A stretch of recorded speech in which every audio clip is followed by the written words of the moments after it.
First, we need to dig holes or drill holes in the ground.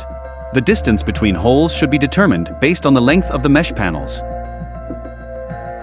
The depth of the holes is generally 500 or 700 millimeters. Next, we insert the posts into the holes. We use a level to ensure that each post is vertical to the ground. We fill the holes with soil and compact it. Place the mesh panel between two posts, secure it with wooden sticks, and check its levelness. After confirming the levelness, install connectors at the top and bottom of the posts for fixation.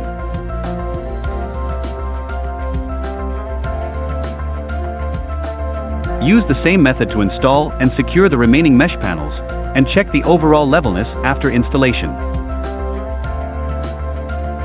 Finally, install and secure the connectors in the middle section of the posts.